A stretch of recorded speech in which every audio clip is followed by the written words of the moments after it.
ہائے کیا عالم تنہائی. بسم اللہ الرحمن الرحیم.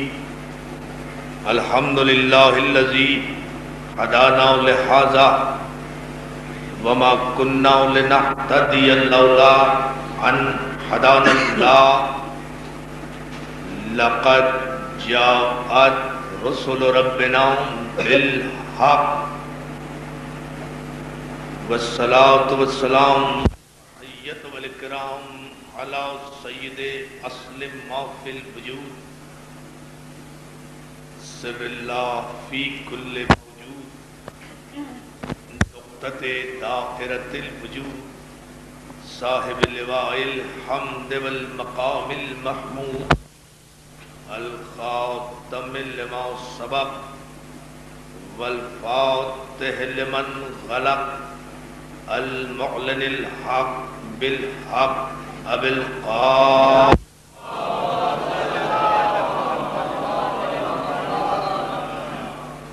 وآلہ الطیبین الطاہرین المعصومین المنتجبین المظلومین ولعنت اللہ علی اعدائہم اجمعین من یومنا ھذا الی یوم الدین. قال سبحانہ وتعالی فی محکم کتابہ الحکیم. بسم اللہ الرحمن الرحیم. یا ایھا الذین آمنوا من یرتد منکم عن دینہ ویأت اللہ بقوم.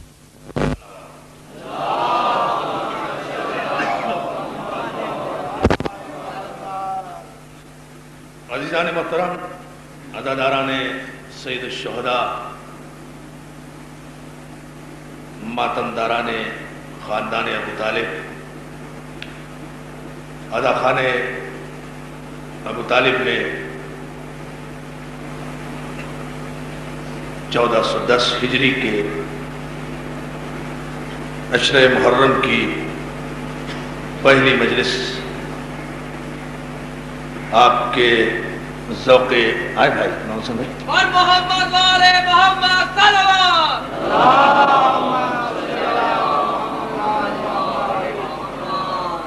آپ کے بہترین ذوق سماعت کی نظر ہے. 1410 ہجری کا محرم اپنی تمام تر آب و تاب کے ساتھ حسینیت کی فتح کا پرچم لہراتا ہوا افق انسانیت پر طلوع ہو چکا ہے. اور جب کوئی پرچم لہرائے تو یقین کر لینا چاہیے کہ صاحب پرچم کو جیت ہوئی ہے، ہارا نہیں. جو ہے صلوات دے دینا.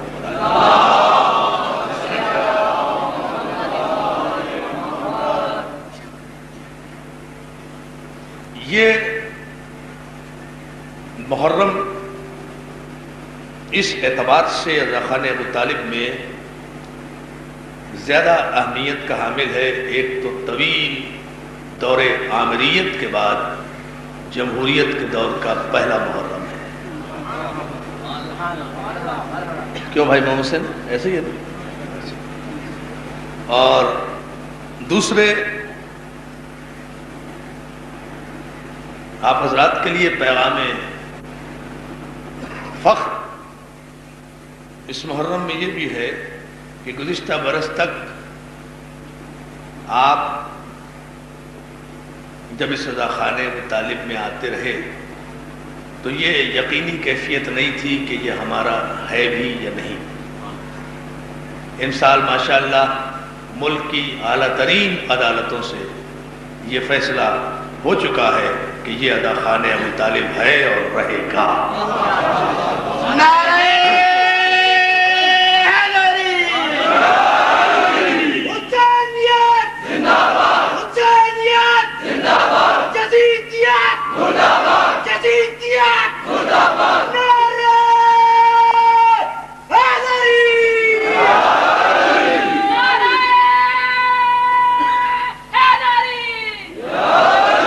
ماشاءاللہ باقر بلگامی صاحب اور اس انجمن کے صدر اور اراکین اور یہاں کے نوجوان اور قوم کی دعاؤں کے نتیجے میں اور ان کی محنتوں کے نتیجے میں آپ مقدمہ جیت گئے ہیں، اور انشاءاللہ عن قریب آئندہ برس جب آپ آئیں گے تو مولا نے اگر چاہا تو یہاں سرکار ابو طالب کا شایہ نشان اعلیٰ خانہ تعمیر ہوا۔ خداوند عالم آپ حضرات کو توفیق دے، اس لیے کہ ابو طالب کا اعلیٰ خانہ پورے پاکستان میں صرف ایک ہی ہے۔ ویسے تو ہر اعلیٰ خانہ ابو طالب کا اعلیٰ خانہ ہے، لیکن سرکار ابو طالب سے منسوب اگر کوئی اعلیٰ خانہ براہ راست ہے تو وہ صرف یہ اعلیٰ خانہ ابو طالب ہے۔ اور ظاہر ہے عزیزان محترم کہ جو ابو طالب کو نہیں مانتے وہ اس کے اعلیٰ خانے کو کہاں مانیں گے، لیکن ہم نے بھی قسم کھائی ہوئی ہے کہ ہر دور میں ابو طالب کو بھی منواتے رہیں گے، اس کے اعلیٰ خانے کو بھی تسلیم کراتے رہیں گے، اس لیے کہ یہ اپنا اپنا مینڈیٹ ہے، اپنی اپنی توفیق ہے اور اپنی اپنی قسمت ہے کہ خدا نے ہمیں ہماری تقدیر میں ابو طالب کا اعلیٰ خانہ رکھا، دنیا کے مقدر میں ابو سفیان کا بت خانہ رکھا۔ تو یہ اپنی اپنی قسمت کی بات ہے، اپنی اپنی تقدیر کی بات ہے۔ الحمدللہ کہ ہم اس اعلیٰ خانے کے جارو کش ہیں، ہم اس اعلیٰ خانے کے خادم ہیں، ہمیں فخر ہے کہ ہم اس اعلیٰ خانے کے خادم ہیں۔ عزیزان محترم، عشر محرم جب آتا ہے تو ہمارے لیے رزق حیات لے کر آتا ہے۔ بڑی توجہ، آج کی مجلس خالصتاً تمہیدی ہوگی، میں زیادہ تفصیلی زحمت سماعت آپ حضرات کو نہیں دوں گا، کیونکہ آپ کو پتہ ہے کہ میں طویل علالت کے بعد اٹھا ہوں اور ڈاکٹروں نے مجھے یہ اجازت نہیں دی کہ میں 2 مجالس سے زیادہ پڑھوں، لیکن اس کے باوجود بھی 4 مجالس مسلسل مجھے یکے بعد دیگرے پڑھنا پڑ رہی ہیں، لیکن یہ سوچ کر پڑھ رہا ہوں کہ جن کا ذکر ہے وہ خود محافظ ہے، وہ خود مدد فرمائیں گے۔ لیکن میں چاہوں گا کہ ذرا سا آپ حضرات کی توجہ، جس جذبہ ایمانی کے ساتھ آپ یہاں آتے ہیں اور اس اعلیٰ خانے میں تشریف رکھتے ہیں اور اس اعلیٰ خانے میں اجر رسالت کی ادائیگی کرتے ہیں، وہ جذبہ بذات خود اتنا محترم ہے کہ اس کی جزا سوائے جناب فاطمہ زہرا سلام اللہ علیہا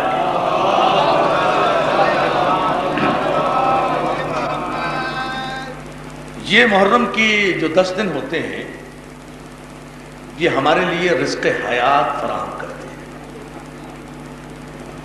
ان 10 دنوں میں ہم حسین کے صدقے میں ملت مسلمہ کو اتنا رزق علم تقسیم کرتے ہیں جو سال بھر ہزاروں کتابوں کے مطالعے کے بعد بھی ملت کو نصیب نہیں ہوتا۔ اب جو ہے نا، اتنا رزق علم ہم فراہم کرتے ہیں کہ سال بھر اگر ہزاروں لائبریریز بھی چھان مارے اور ہزاروں دارالمطالعوں میں مطالعہ کریں تو بھی ملت مسلمہ کو اسلام، دین، شریعت، حق، باطل، ظالم، مظلوم، امر بالمعروف، نہی عن المنکر، حق و باطل کی تمیز، ظالم اور مظلوم کا امتیاز، اچھائی اور برائی میں فرق، نور اور نار میں فرق نہیں معلوم ہو سکتا جتنا ان 10 دنوں میں ہم ملت مسلمہ کے سماعتوں کی نظر کرتے ہیں کہ حسین تو آج بھی ساری کائنات کو رزق امتیاز حق و باطل عطا کر رہا ہے۔ رزق امتیاز حق و باطل ایسا ہے کہ جس امتیاز کو اگر محسوس نہ کیا جائے اور اگر یہ امتیاز کسی کو میسر نہ ہو تو یاد رکھیے نہ کلمہ توحید کا کوئی فائدہ ہوگا اور نہ کلمہ رسالت کا کوئی فائدہ ہوگا، اس لیے کہ کلمہ توحید کی بنیاد بھی اس ظالم اور مظلوم کے فرق ہی پر تو ہے۔ جب مسلمان بندہ یہ کہتا ہے کہ اشہد ان لا الہ الا اللہ، میں گواہی دیتا ہوں کہ کوئی عبادت کے لائق نہیں ہے سوائے اللہ کے، تو پہلے وہ تمام باطل خداؤں کا انکار کرتا ہے، پھر ایک برحق خدا کا اقرار کرتا ہے۔ صلوات بھیجے محمد۔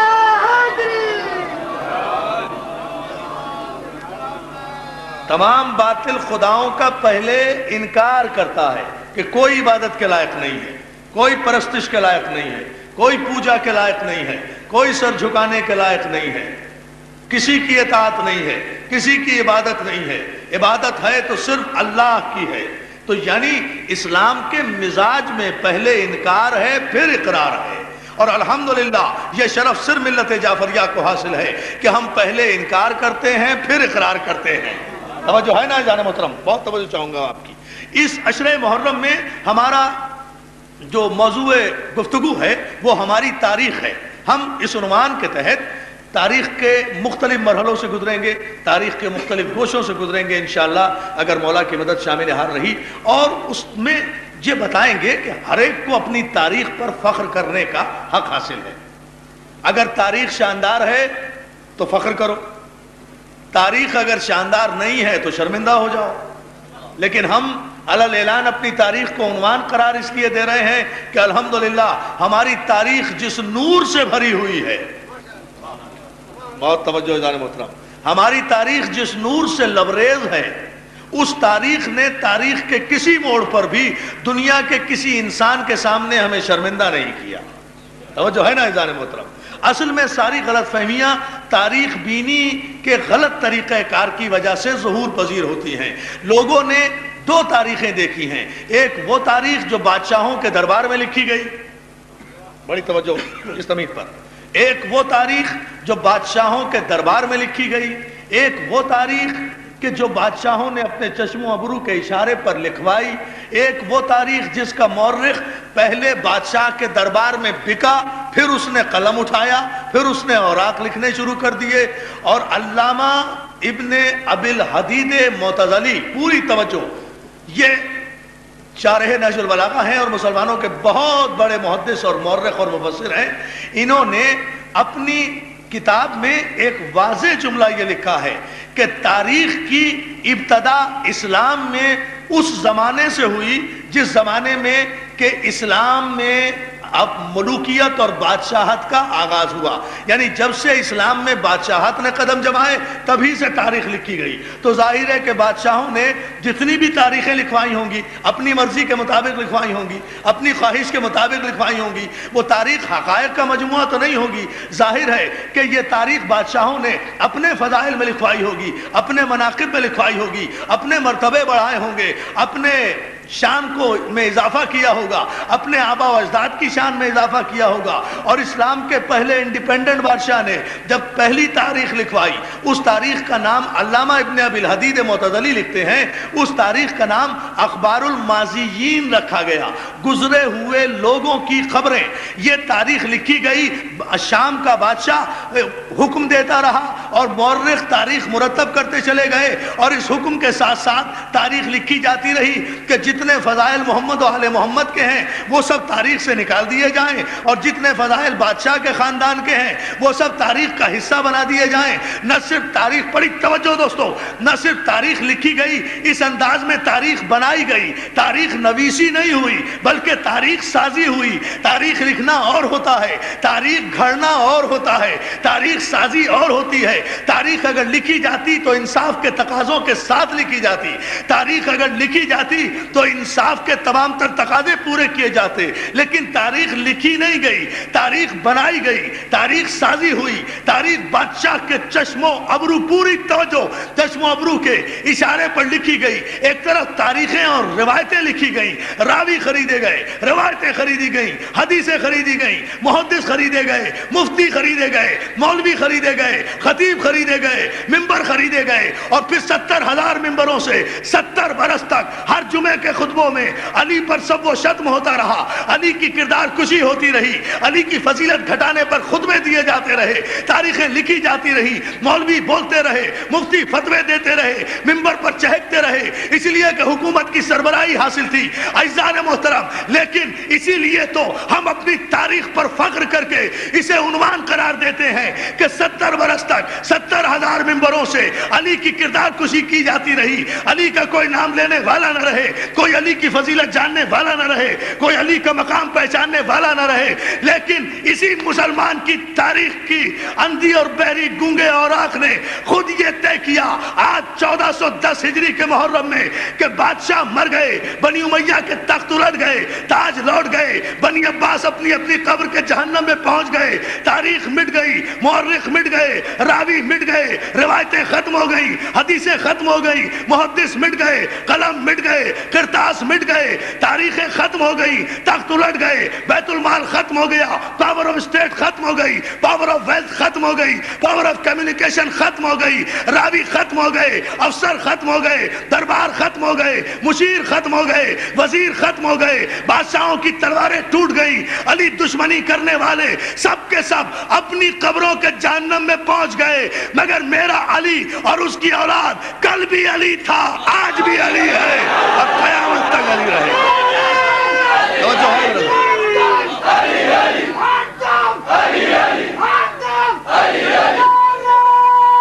سلام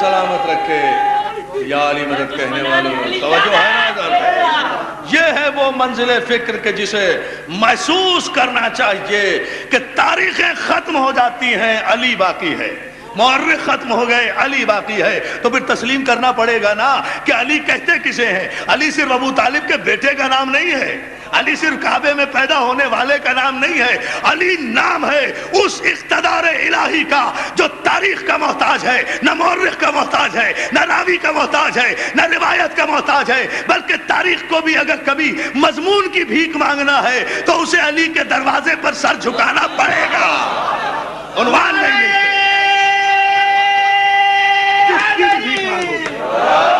مضمون کی بھی تاریخ کے اوراق کو مضمون نہیں ملتا۔ اگر تاریخ کے اس موڑ سے کسی بھی رخ سے علی اور اولاد علی کو ہٹا دیا جائے، اولاد ابو طالب کو ہٹا دیا جائے، عزیزان محترم ہماری تاریخ اسی لیے قابل فخر کارناموں کی تاریخ ہے۔ ہماری تاریخ میں آپ کو قتل نظر نہیں آئے گا، خون نظر نہیں آئے گا، خون خرابہ نظر نہیں آئے گا، وحشت نظر نہیں آئے گی، بربریت نظر نہیں آئے گی، توجہ ظلم نظر نہیں آئے گا۔ ہماری تاریخ میں آپ کو ایک جملہ کہہ دوں اگر آپ توجہ فرما رہے ہیں، ہماری تاریخ میں آپ کو اقرار رسالت نظر آئے گا، انکار نبوت نظر نہیں آئے گا۔ علی یا علی یا علی، توجہ فرمائیں، آج کی مجلس اسی جملے کی حد تک ہوگی، اس لیے آپ غور فرمائیں گے اس پر تمہید میں۔ ہماری تاریخ میں آپ کو اقرار نبوت نظر آئے گا، نبوت میں شک نظر نہیں آئے گا۔ ہماری تاریخ میں احترام رسالت نظر آئے گا، توہین نبوت نظر نہیں آئے گی۔ ہماری تاریخ دوستو یہ ہماری تاریخ ہے، یہ ہماری تاریخ کا فخر ہے، اس پر صرف ہم فخر کر سکتے ہیں کہ ہماری تاریخ علم کی تاریخ ہے، باب علم کی تاریخ ہے، شہر علم کی تاریخ ہے، علم کی تاریخ ہے، صداقت کی تاریخ ہے، شجاعت کی تاریخ ہے، سیادت کی تاریخ ہے، نجابت کی تاریخ ہے۔ پھر میں عشرے میں ایک ایک لفظ پر بحث کروں گا جتنے میں یہ آج آپ کی خدمت میں عرض کر رہا ہوں، اس کی ابھی تمہید سمجھ لیں آپ۔ ہماری تاریخ علم کی شجاعت کی، صداقت کی، طہارت کی، سیادت کی، نجابت کی تاریخ ہے۔ ہماری تاریخ اکثریت کی تاریخ نہیں ہے، ہماری تاریخ تلواروں کی تاریخ نہیں ہے، ہماری تاریخ بغداد کی دیواروں کی تاریخ نہیں ہے، ہماری تاریخ کاٹ کھانے والی ملوکیت کی تاریخ نہیں ہے، ہماری تاریخ عامروں اور یزیدوں کا قصیدہ پڑھنے والوں کی تاریخ نہیں ہے، ہماری تاریخ علم کی تاریخ ہے، حق کی تاریخ ہے۔ اگر توجہ ہے تو سارا مجمع سنیں، ایک جملے میں سمندر بند کر رہا ہوں، ہماری تاریخ مسئلہ بتانے والوں کی تاریخ ہے، مسئلہ پوچھنے والوں کی تاریخ۔ ہائے ہائے ہائے،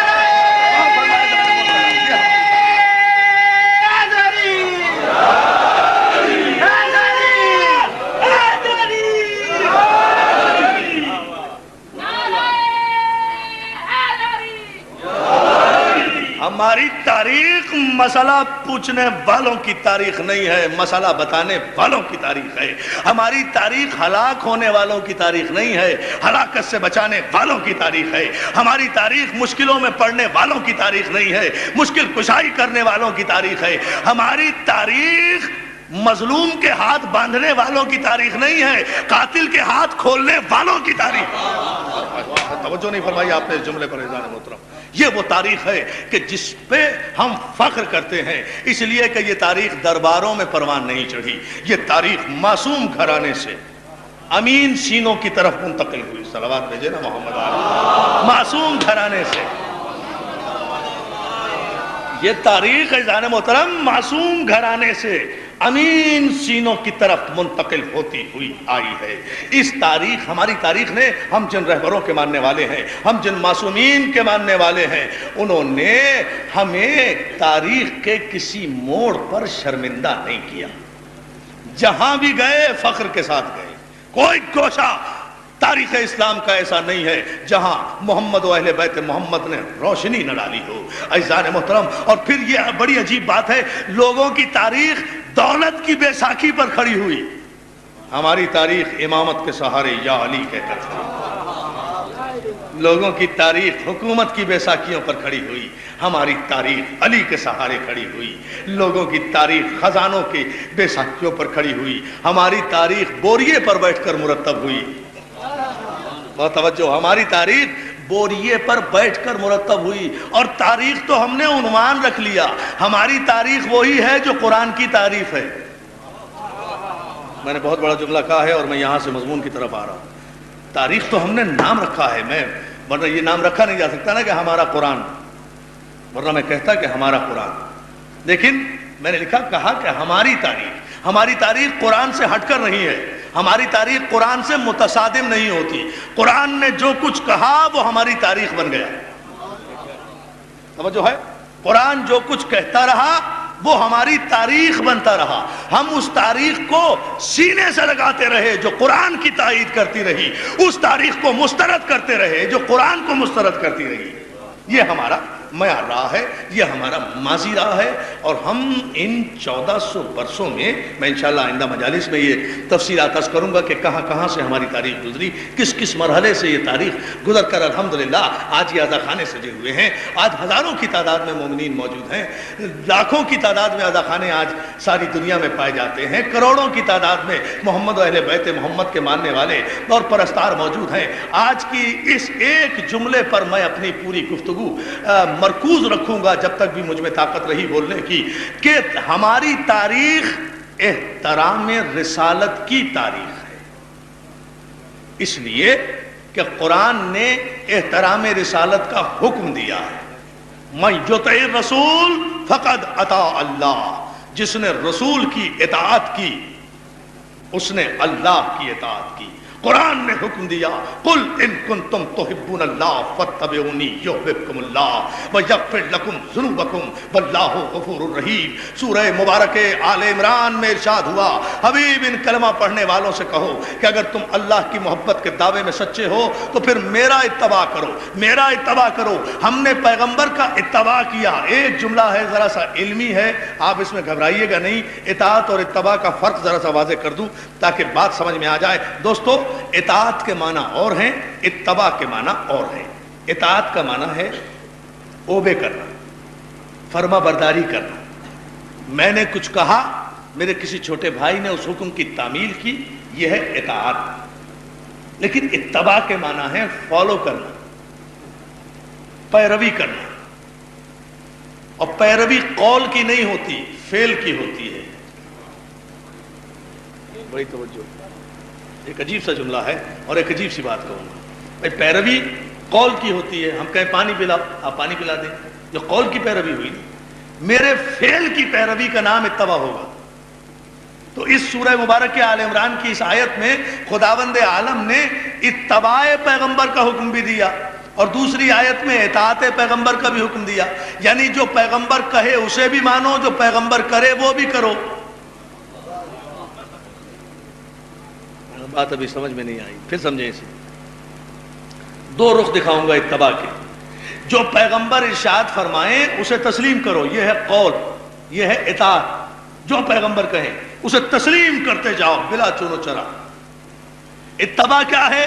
اتباع پیغمبر یہ ہے کہ جو بھی پیغمبر نے کیا، جو فعل بھی کیا، جو عمل بھی کیا، تمہیں بالکل وہی کرنا ہے، اس میں نہ اجتہاد کرنا ہے، نہ روایت لگانی ہے، نہ ہیر پھیر کرنا ہے، نہ اپنی عقل سے آپ کو کوئی فیصلہ کرنا ہے۔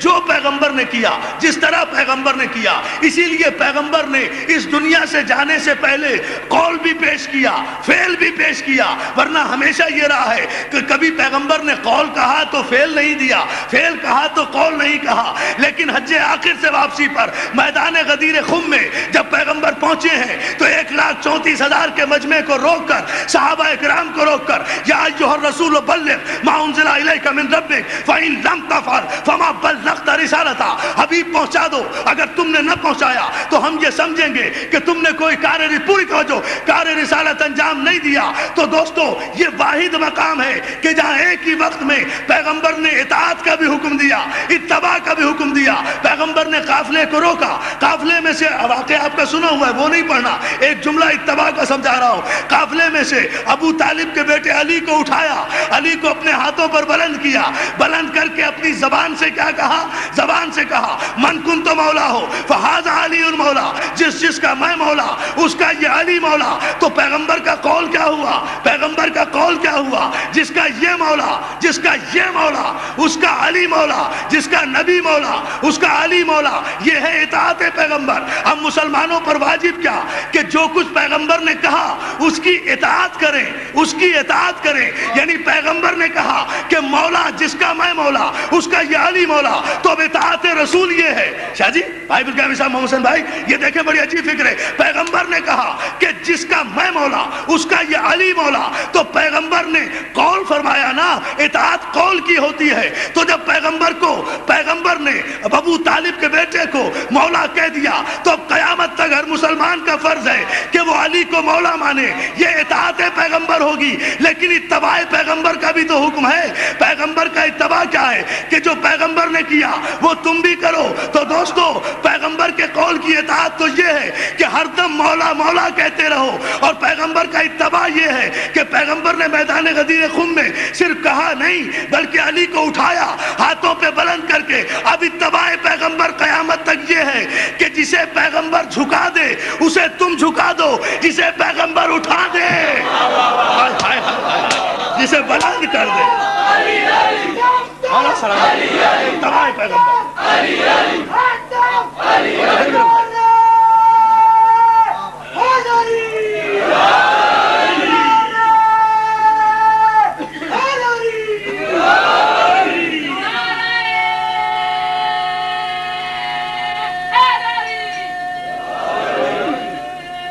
بلند آواز سے پوری طاقت و توانائی سے باہر تک بیٹھے ہوئے مومنین،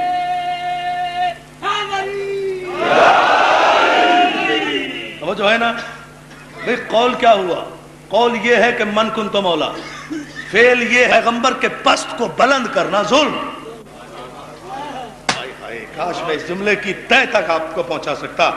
فلسفے کی زبان یہی ہے، منبر کے آداب یہی ہے۔ پیغمبر نے علی کو بلند کیا، تو اتباع پیغمبر کیا ہے؟ اس وقت تک مسلمان اللہ کا دوست نہیں ہو سکتا۔ قرآن کی آیت کی روشنی میں میرے حبیب جب تک فاتبعونی تیرا اتباع نہ کرے، تیرا اتباع بھی کرنا ہے، تیری اطاعت بھی کرنا ہے۔ اچھا دنیا یہ کہے کہ صاحب ٹھیک ہے ہم رسول کو دیکھتے رہے، اتباع کرتے رہے، رسول نے نماز پڑھی جیسے انہوں نے پڑھی ہم بھی پڑھ رہے ہیں، انہوں نے قیام کیا ہم نے بھی قیام کیا، اتباع ہے۔ انہوں نے قعود کیا ہم نے بھی قعود کیا، انہوں نے سجدہ کیا ہم نے بھی سجدہ کیا۔ توجہ ہے؟ انہوں نے ہجرت کی ہم نے بھی ہجرت کی، انہوں نے جنگ کی ہم نے بھی جنگ کی، وہ میدان میں گئے ہم بھی گئے، جیسے جیسے رسول کرتے رہے ہم بھی کرتے رہے۔ تو کیا اتباع رسول کا حق پورا ہو گیا؟ تو رسول تو سوتے بھی تھے۔ بڑی ایک عجیب سی بات کہنے جا رہا ہوں، اگر آپ غور کریں بھائی، اتباع تو رسول کا زندگی کے ہر شعبے میں کرنا ہے نا. جاگو رسول کی طرح, سو رسول کی طرح, اٹھو رسول کی طرح, بیٹھو رسول کی طرح, نماز پڑھو رسول کی طرح, روزہ رکھو رسول کی طرح, حج کرو رسول کی طرح, ارکان ادا کرو رسول کی طرح, زندگی گزارو. یہی ہے نا اتباع رسول. تو چلیے سارے اقدامات تو آپ کر لیں گے اتباع رسول, سونے میں اتباع رسول کیسے کریں گے؟ سونے میں آپ میرا اتباع نہیں کر سکتے, سونے میں خود اپنا اتباع نہیں کر سکتے.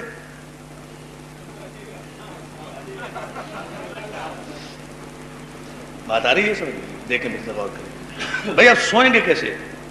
آپ کو خود یہی نہیں پتا کہ میں کیسے سو رہا ہوں. سوتے ہوئے پتا ہوتا ہے کسی کو آنکھ کدھر ہے, ہاتھ کدھر ہے, ٹانگ کدھر ہے, سر کدھر ہے؟ جب نیند آ رہی ہے تو کیا پتا ہے؟ نہیں سو سکتا نا, اپنی طرح خود نہیں سو سکتا.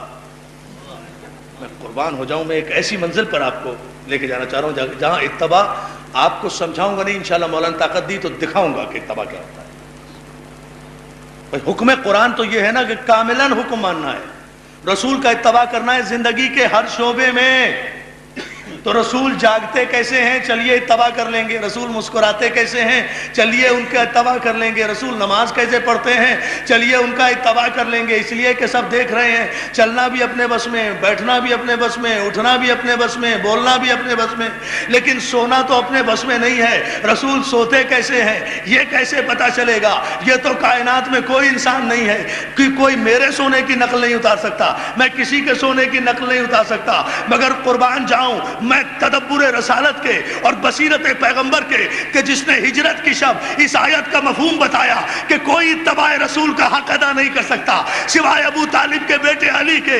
جب جاتے جاتے کہا علی آج ہمارے بستر پہ سو جاؤ, اور دیکھو علی بن کر نہ سونا, ایسے سونا جیسے ہم سوتے ہیں. اندازہ تو فرمائیے, عجیب منظور. مولا آپ کو سلام. مل کر صلوات بھیج دیں محمد والے محمد.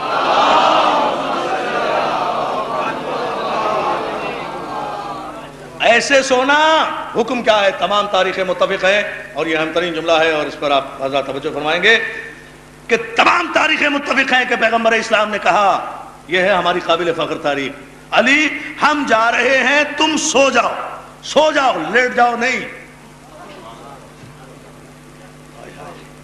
ما آتاکم الرسول فخذوہ وما نہاکم عنہ فانتہوا, جو رسول تمہیں دے اسے لے لو, جس سے منع کرے اس سے رک جاؤ. اطاعت مطلقہ رسول کی یہ ہے. تو اب رسول کا حکم ہے کہ سو جاؤ, لیٹ جاؤ نہیں. لیٹنے کے لیے تو کسی کو بھی کہہ سکتے تھے, سارے لیٹنے کے بادشاہ تھے, ہے نا. لیٹنے کا مسئلہ نہیں تھا, مسئلہ ہے سونے کا, کہ سو بستر پہ علی ہم جا رہے ہیں تم سو جاؤ. عجیب کریٹیکل سچویشن ہے بھائی. کافروں نے مشورہ کیا ہے آپس میں, 40 قبیلے تیار ہوئے ہیں, 40 تلواریں تیار ہوئی ہیں, ایک رسول ہے اس کو قتل کرنا ہے, اور اس کے بعد گھر کا گھیراؤ کیا ہے, اور اس کے بعد رات کو سوتے میں قتل کرنا ہے, بستر پہ قتل کرنا ہے. اللہ حکم دیتا ہے کہ یہ منصوبہ بنایا گیا ہے, تم ہجرت کر جاؤ, علی کو بستر پہ سلا جاؤ. مگر علی کو کہتا ہے کہ سو جائے. اور لوگ کہتے ہیں صاحب علی سوئے کیسے اتنی تلواروں کے سائے میں, کسی کو نیند آ سکتی ہے؟ کراچی میں 22 ڈکیتیاں پڑ جائیں تو رات کو لوگ جاگتے رہتے ہیں, ہے نا, ہوتا ہے نا. اور چہ جائے کہ علی جو چاروں طرف سے گھر گھرا ہوا ہے دشمنوں میں, قاتلوں میں, برہنہ تلواریں, اکیلے تنہا, رسول رحمت بھی ہجرت کر کے چلا گیا, ساتھ بھی کوئی نہیں, پھر بھی اطمینان سے, اور سونا بھی ہے, کروٹ بھی نہ لینا علی, چادر کا پلو اٹھا کے بھی نہ دیکھنا. دیکھیں بہت تدبر سے سنیں اس مسئلے. علی تمہیں سونا ہے, اور دیکھو سونا بھی ہے نبی بن کر. آپ اس جملے کی قدر نہیں کر رہے. علی تمہیں سونا ہے نبی بن کر. آج تمہیں نبوت کا بھیس بدلنا ہے, جاگنے میں نہیں. صلوات بھیج دیں محمد آل محمد پر.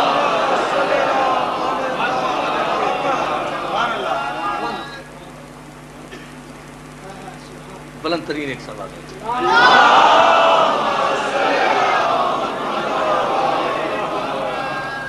علی آج تمہیں بھیس بدلنا ہے کس کا؟ نبوت کا. آج تمہیں ہمارے بستر پر نبی بن کے لیٹنا نہیں ہے، سونا ہے. ہم جس طرح سوتے ہیں بالکل ایسے ہی سونا ہے. خبردار کسی کروٹ میں بھی فرق نہ آئے، ورنہ ہجرت کا مقصد فوت ہو جائے گا. ایک لمحے کے لیے بھی. اب اس میں مجھے کسی دلیل کی کیا ضرورت ہے؟ خود کافروں کا تمام رات یہ بستر پر دیکھنا کہ علی نہیں نبی سو رہا ہے، خود اس بات کی دلیل ہے کہ ابو طالب کا بیٹا آج علی تھا ہی نہیں، آج نبی بن کے ایسا سویا کہ روزمرہ کے دیکھنے والے نہیں پہچان سکے. تو جس کے سونے کے اتباع رسالت کی گواہی کافر دے، شریعت میں اسے معصوم کہا جاتا ہے. یہ ہے محمد علی. تو سونے میں کرنا ہے جان محترم. واقعہ یہ روزمرہ کی ہجرت سنی ہوئی ہے. میں جس نئے رخ سے پیش کر رہا ہوں اس پر آپ توجہ فرمائیں. سونے میں کسی کی نقل نہیں اتاری جا سکتی، یا تو سویا نہیں جا سکتا. بھئی اگر میں یہ دیکھوں کہ بھائی محمد حسین دھنجی صاحب دائیں کروٹ میرے ساتھ کافی دن سوئے ہیں، یہ میں نے انہیں سوتے ہوئے دیکھا ہے. یہ سو رہے ہیں دائیں کروٹ سوتے ہیں، دائیں کروٹ سوئیں گے، دائیں رخسار کے نیچے دایاں ہاتھ ہوگا. مجھے پتا ہے کہ کس طرح سوئیں گے، خراٹے کیسے لیں گے، ہے نا مجھے معلوم. تو میں جاگتے ہوئے تو ان کی نقل اتار سکتا ہوں، لیکن اگر خود ہی سو گیا تو مجھے خود ہی نہیں پتا میں کیسے سو رہا ہوں. اندازہ تو فرمائیے نا جان محترم. مجھے خود ہی یہ علم نہیں کہ میں کیسے سو رہا ہوں، تو میں ان کی نقل کیسے اتاروں گا، کیسے پتا چلے گا؟ عزیزان محترم، علی بستر پر اگر نہیں سوتے تو حکم رسالت کی خلاف ورزی ہے، اس لیے کہ حکم سونے کا ہے. اگر جاگتے ہیں تو حکم رسالت کی خلاف ورزی. اگر سو جائیں تو کیا پتا علی کو کہ پیغمبر کی کروٹ کیسی تھی، انوٹ کیسی تھی، شکن کیسی تھی، سوتے کس طرح تھے، استراحت کیسے فرماتے تھے، تکیہ کیسا ہوتا تھا، چادر کیسی ہوتی تھی، رسول کا بستر، رسول کا تکیہ، اطمینان کی چادر. سو بھی گئے علی. آج علی سو، بڑی توجہ، علی سوئے ہیں اور اس اطمینان سے سوئے ہیں کہ کافروں اگر تمام رات تم پہچان بھی جاؤ کہ میں علی ہوں یا نبی تو مجھے ابو طالب کا بیٹا نہ کہنا. ساری رات مغالطے میں رہے، جب تک چادر سے پلو نہیں ہٹایا، چہرے سے چادر نہیں ہٹائی، اس وقت تک کوئی پہچان نہیں سکا کہ یہ علی ہے یا نبی. اتنے پیغمبر ہجرت کر گئے، مقصد ہجرت پورا ہو گیا. تو دوستو ساری رات علی کا نبی بن کر بستر رسول پر سونا اس امر کی دلیل ہے کہ اول ما خلق اللہ نوری وانا علی من نور واحد. میں اور علی ایک ہی نور سے ہیں. مسلمانوں کی ام المومنین جناب عائشہ فرماتی ہیں کہ حضور کا چہرہ سراج منیر تھا. ہم رات کے اندھیرے میں جب ہماری سوئی گر جاتی تھی تو ہم جب حضور کے آنے کا انتظار کیا کرتے تھے، حضور آ جاتے تھے تو آپ کے چہرے کی روشنی میں ہم سوئی تلاش کیا کرتے تھے. تو حضور ہے روشن چراغ. تو اب جہاں حضور ہے وہاں روشنی ہے. حضور گھر میں تو روشنی گھر میں، حضور مسجد میں تو روشنی مسجد میں، حضور منبر پر تو روشنی منبر پر، حضور بستر پر تو روشنی بستر پر. تو حضور کے چہرے سے جو نور ساطع ہوتا تھا، جہاں حضور ہیں وہاں روشنی ہے. یہ کافروں کا تمام رات علی کو نبی سمجھنا کیا اس بات کی دلیل نہیں ہے کہ انا علی من نور واحد؟ ایک چراغ چلا گیا، روشنی میں فرق نہیں آیا.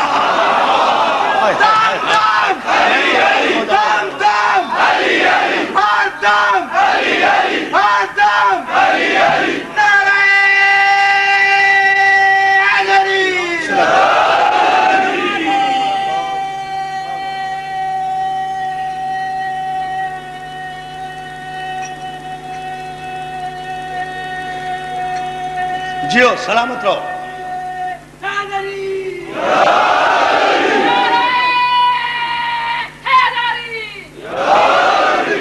دوستو ظاہر ہے کہ روشنی تو باقی رہی ہوگی نا.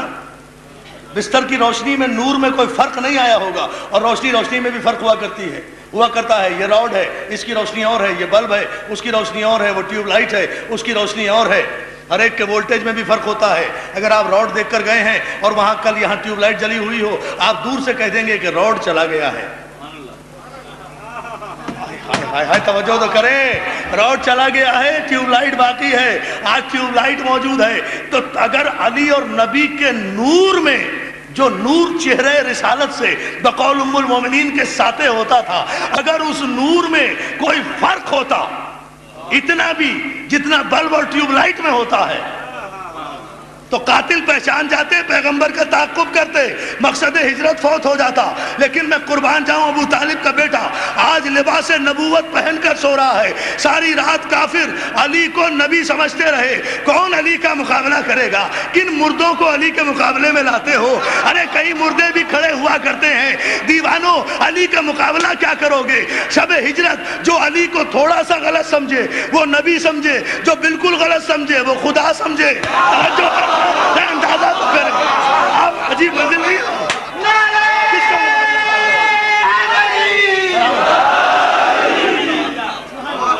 یہ ہے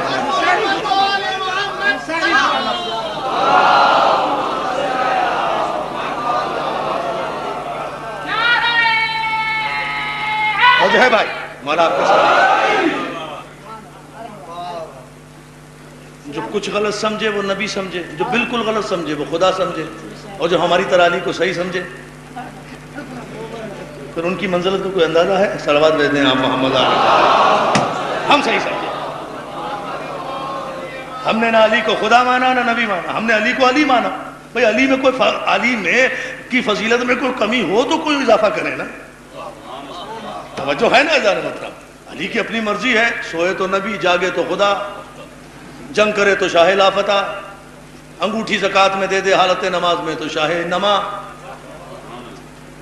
مسکینوں کو کھانا کھلا دے تو حالتا.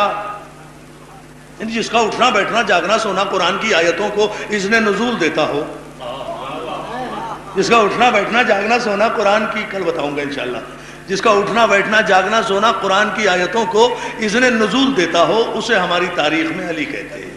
صلوات بھیجتے ہیں آپ محمد علیہ محمد. اتنی سی بات ہے. قرآن کی آیتوں کو اذن نزول، الحمدللہ کہ ہماری تاریخ یزیدیت کے حامیوں کی تاریخ نہیں ہے، ہماری تاریخ عامریت کے حامیوں کی تاریخ نہیں ہے، ہماری تاریخ ظلم کے آگے سر جھکانے والوں کی تاریخ نہیں ہے. الحمدللہ ہماری تاریخ مظلوم کی حمایت کرنے والوں کی تاریخ ہے. ہماری تاریخ جہاں جہاں بھی دنیا میں مظلومیت ہے وہاں وہاں حسینیت ہے. مظلوموں کو کوئی راستہ نظر نہیں آتا سوائے حسین کے. کسی کے سامنے کوئی ایگزامپل نہیں ہے سوائے کربلا کے. یاد رکھیں، میں بڑے اعتماد سے کہہ رہا ہوں یہ بات، کسی مظلوم طبقے کے پاس دنیا میں there is no example، کوئی مثال ہی نہیں ہے جو بڑھ کر سہارا دے. ایک کربلا ہے جو ہر مظلوم کو سہارا دیتی ہے. ایک کربلا ہے جو لوگوں کو جرأت اظہار بھی دیتی ہے، جرأت اقرار بھی دیتی ہے، جرأت انکار بھی دیتی ہے. عزیزان محترم یاد رکھیں، کربلا نام ہے اس تاریخ کا، کربلا نام ہے اس تاریخ کا کہ جہاں بڑے بڑے پہنچے ہوئے ولیوں کو یہ کہنا پڑا کہ حقہ کے بنا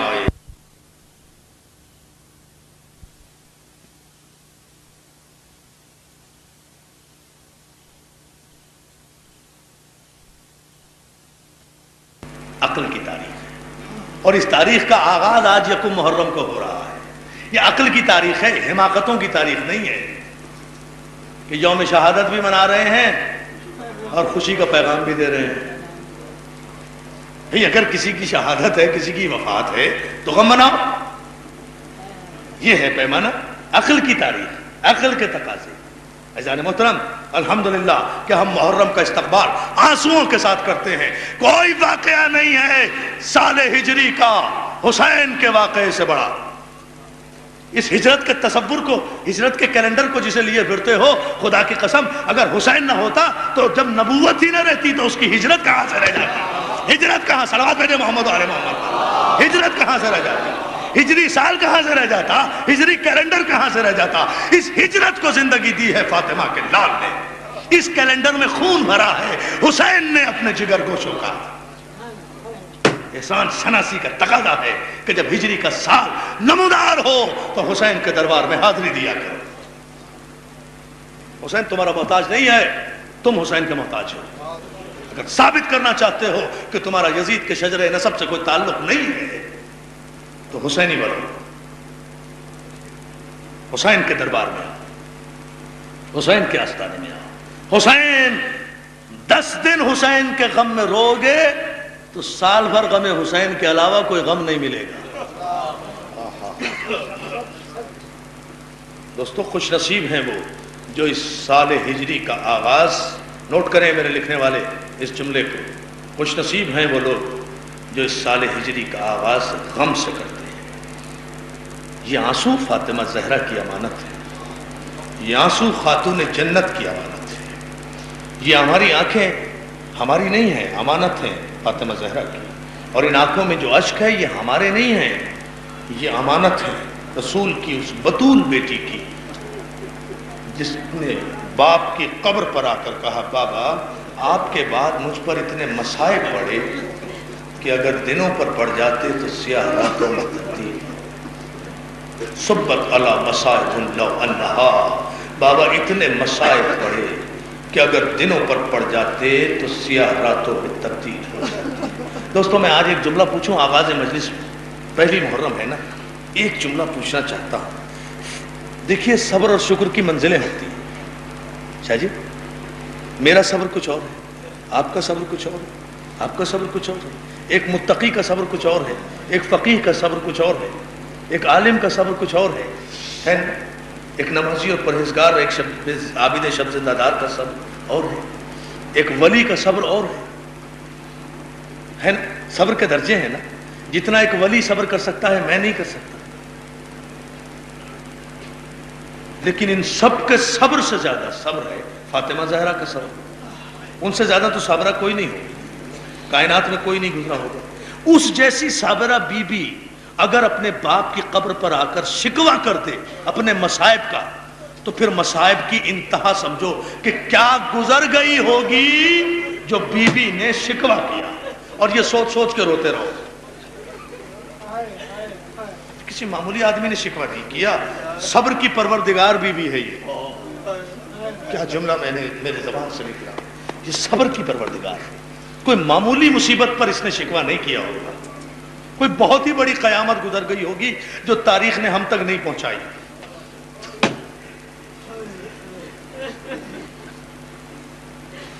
آخر اپنے باپ کے پاس آ کر کہتے ہیں بابا اتنے مصائب مجھ پہ پڑ گئے کہ دنوں پر پڑ جاتے تو سیاہ راتوں میں۔ یہ کسی شاعر کا کلام نہیں ہے، یہ صدیقہ کائنات کی زبان سے نکلا ہوا سچ ہے، صدیقہ کائنات کی زبان سے نکلا ہوا سچ ہے۔ دوستو عشرہ محرم پرسا دو فاطمہ زہرا کو ان کے اجڑے ہوئے گھر کا۔ مدینہ اجڑ رہا ہے، مدینہ اجڑ رہا ہے، روضہ رسول ویران ہو رہا ہے، قبر بطول ویران ہو رہی ہے، قبر بطول تو آج بھی ویران ہے۔ اللہ تم سب کو جنت البقیع لے جائے۔ ہمیں شرف حاصل ہوا، مجھے بھائی محمد حسین دھنجی بھی یہاں بیٹھے ہیں، ہم جب وزیر اعظم پاکستان کے ساتھ عمرے پر گئے ہم نے وہ اجڑی ہوئی قبر دیکھی ہے۔ عزادارو اس قبر کو ہم دیکھ کر دونوں بھائی رونے لگے تھے، اور رو کر ہم نے یہ کہا تھا کہ آباد ہے سارا مدینہ، برباد ہے بطول کی قبر۔ عزادارو کائنات کی ساری ویرانی اگر دیکھنا ہے نا تو وہ جنت البقیع کی ٹوٹی ہوئی قبر پر ہے۔ عزادارو وہاں جا کے پوچھنا پڑتا ہے ارے بطول کی قبر کہاں ہے؟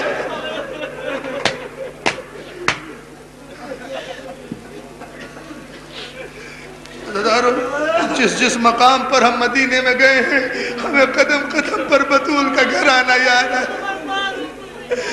جس جگہ گئے ہیں، ہاں میری جان، ہاں میرے بھائی، میں پھر پڑھتا ہوں، آباد ہے سارا مدینہ، برباد ہے رسول کی بیٹی کی قبر۔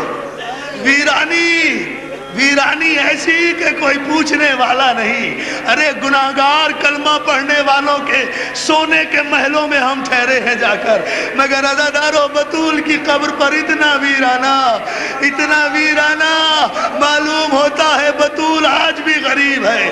خدیجۃ الکبریٰ کی بیٹی جس کی ماں کی دولت کے صدقے میں لوگوں کے فاقے ٹوٹے، میری جان ہاتھ نہ جوڑ، سنتا جا، مولا تجھے سلامت رکھے، کوئی غم نہ دے۔ خدیجۃ میں پھر پڑھا، کوئی جلدی نہیں، خدیجۃ الکبریٰ کہ آخر اتنی بڑی تعداد میں سننے آئے ہو، مولا تمہیں سلامت رکھے۔ خدیجۃ الکبریٰ کی بیٹی جس کی ماں کی دولت کے صدقے میں اربوں کے فاقے ٹوٹے ہیں، اس بیٹی کی قبر کا حال یہ ہے عزادارو کہ پہچانی نہیں جاتی، اندھیرا ہے، سناٹا ہے، تاریکی ہے، ویرانی ہے، مگر عزادارو آج اسی قبر پر حسین آیا ہے۔ مجلس تو مکمل ہو گئی دوستو، مگر میں آپ کے آنسوؤں کو دیکھ کر دو جملے بڑھا رہا ہوں۔ سناٹا ہے، ویرانی ہے، آج سن 60 ہجری 28 رجب کو حسین اسی قبر پر آیا ہے۔ حسین ماں کی قبر پہ بہن کے ساتھ آیا۔ سن لیں گے آپ جملہ؟ آپ برداشت نہیں کر سکیں گے۔ مولا آپ کو ہمت دے سننے کی، مجھے پڑھنے کی طاقت، تو ایک جملہ سن لیجئے، اور جب زور زور سے رو نا تو دعا مانگ لینا۔ میرا دعویٰ ہے بطول کا واسطہ دے کر روتی ہوئی آنکھوں سے جو دعا مانگو گے قبول ہوگی میرے بھائی۔ بطول مسترد نہیں کرے گی، ابو طالب کے اذا خانے میں بیٹھے ہو۔ میرا جملہ سن لو، دونوں بہن بھائی بطول کی قبر پر سلام آخر کے لیے آئے۔ حسین نے ماں کی قبر کو آغوش میں لیا۔ میرا شعر سن لینا، آغوش میں لے کر حسین کہتے ہیں اماں اماں حسین جا رہا ہے، اماں خدا حافظ، اماں تم بھی لہو میں اپنا چمن دیکھنے چلو، زینب کے بازوؤں میں رسن دیکھنے۔ کرو نا ماتم ازادارو، اب ماتم کرو۔ حسین نے آ کر ایک دعا کی ہے، اماں تم بھی لہو میں اپنا چمن دیکھنے چلو، اماں زینب کے بازوؤں میں رسن دیکھنے چلو۔ عزادارو جملہ سنو گے، حسین کہتا ہے اماں حسین سلام آخر کے لیے آیا ہے، اماں حسین اب مدینے واپس نہیں آئے گا، اماں دعا کرنا نانا سے کیا ہوا وعدہ پورا کروں، اماں دعا کرنا کہ جب اکبر کے سینے سے برچھی نکالوں تو میرے صبر میں کمی نہ آئے، اماں دعا کرنا جب اصغر کا تیر کھینچوں تو میرے صبر میں کمی نہ آئے، اماں دعا کرنا جب عباس کے بازو اٹھاؤں میرے صبر میں کمی نہ آئے۔ عزادارو جملہ سنیں گے آپ، ایک مرتبہ قبر زہرا میں زلزلہ آیا، قبر زہرا میں زلزلہ آیا، قبر زہرا سے آواز آئی، حسین حسین حسین میرا عباس کہاں ہے؟ اب جس میں کلیجہ ہے وہ سن لے، یہ میرا آخری جملہ، مجھ میں طاقت نہیں، نہ سن سکو گے تم نہ میں پڑھ سکوں گا۔ حسین میرا عباس کہاں ہے؟ حسین نے ماں کی قبر چھوڑی، روزے سے باہر آ کر کہا عباس اماں بلا رہی ہے، اور میں قربان غازی عباس، اور میں قربان جسے فاطمہ بلا ہے، عباس تمہیں اماں بلا رہی ہے۔ عباس دوڑے دوڑے آئے، عباس دوڑے دوڑے آئے، عباس دوڑے دوڑے آئے، قبر زہرا کو آ کر بوسہ دیا بڑے سکون سے۔ دو ماؤں کا تذکرہ کروں گا ان مسائب میں، آہستہ سے دو جملے ہیں جا جی۔ شکر کی منزل پر چونکہ مولا نے بڑی خیریت سے مجھے یہ طاقت دی کہ میں نے یہ چاروں مجلسیں پڑھی ہیں، اس لیے سلام کی منزل پر مجھے ایک جملہ کہنا ہے۔ منزل تشکر پر کہہ رہا ہوں، حسین کے بھائی عباس نے قبر زہرا پہ رخسارہ رکھا، بوسہ دیا، قبر سے آواز آئی عباس عباس میں نے تجھے اپنا بیٹا کہا ہے۔ بڑی سکون سے بھائی آہا، اب ہے منزل دعا، دعا کا وقت اب آ رہا ہے قریب۔ عباس میں نے تجھے اپنا بیٹا کہا ہے، عباس میں نے تجھے اپنا بیٹا کہا ہے، تجھ سے فاطمہ صرف اتنا کہتی ہے کہ تیری زندگی میں میرے حسین پہ کوئی حرف نہ آئے۔ عباس میں اپنے حسین کو تیرے حوالے کرتی ہوں۔ عباس نے وعدہ کیا، قافلہ چلنے کے لیے تیار۔ آخری جملہ، دوسری ماں کا تذکرہ، یہ فاطمہ کا جملہ۔ اب ایک جملہ اور سن لو، قافلہ روانہ ہوا، ابھی قافلہ چند قدم چلا تھا کہ ایک مرتبہ عباس نے مڑ کر دیکھا، جناب ام البنین عصا کا سہارا لیے ہوئے، فاطمہ صغرا کو لیے ہوئے قافلے کے پیچھے آ رہی ہیں۔ عباس نے آواز دی آقا قافلہ روکوں، ماں ڈیوڑی سے باہر آ گئی، فاطمہ صغرا ڈیوڑی سے باہر آ گئی، قافلہ رکا۔ پتہ نہیں میں پڑھ سکوں گا یہ جملہ، میں سلام کے لیے پڑھ رہا ہوں، مجھے سلام بھیجنا ہے اپنی شہزادی پر۔